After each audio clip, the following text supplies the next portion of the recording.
Հովհանավանքում վիճակը դարձյալ լարված է։ Այսօր կարգալույց քահանան ստիպված է եղել չշարունակել պսակադրության արարողությունը, որովհետև ըստ ներկաների Փեսայի հայրն է խնդրել, որ այլ քահանա մոտենա։ Ի վերջո արարողությունն իրականացրել է Տեր Սարգիսը։ Բայց իրական միջադեպը սկսվել է րոպեներ անց, երբ մայրաթոռի պատվիրակները Տեր Արամին են ներկայացրել կարգալույց լինելու փաստաթուղթը եւ պահանջել ծեսը չիրականացնել։ Նախկին քահանան էլ ասում է չի հարգում դիվանատունն ու նրա որոշումները։ Որպես քահանա չեք կարող լինել այնտեղ, որտեղ պատշաճ է քահանաներին լինելու, այսինքն խորանի վրա, ատյանում, դասերում եւ ավանդատներում։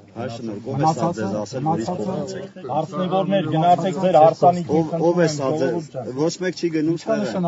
Ով է սա ասել, որ ինձ փոխանցեք։ Եղբայր, ի՞նչ է նշանակում ով ասել։ Ես հարց եմ տալիս։ Ես փոխանցում եմ։ Ում ասացնեք փոխանցել։ Ասեցի, չէ։ Դիվանատան։ Ես ասեմ չեմ ընդունում սա։ Ով տվել է, տարեք հետ տվեք իրեն։ Դե դուք հիմա գնացեք իմ խոսքի իրենց փոխանցեք։ Չեմ ընդունում։ Դուք հարգեք։ Ես այդ կառույցը չեմ հարգում, ով որ այս թուղթ ուղարկել է։ Մենք վերջացրեցինք մեր խոսքը։ Դե որ վերջացրեցին գնացեք այստեղից։ Սպառնում եք դուք օտյալ քահանայի։ Բա ինձ ով է սպառնում որպես այստեղից։ Ես էլ եմ օծած։ Իմ օծում ով է վերջը։ Կներեք իմ օծումը։ Քահանաներին հարց եմ լսել։ Իմ օծում ով է վերջը։ Իսկ մայրաթոռ Սուրբ Էջմիածին Աստծո դեմ պատերազմը հայտարարում։ Ոչ, ես Աստծո ծառա եմ ինձ համար։ Դուք սադրիչներին ինչու եք հրավիրել։ Ովքեր են սադրիչները։ Մարդիկ սադրիչ չեն։ Ես մարդիկ սադրիչ չեն։ Իսկ ով այստեղի միակ սադրիչը։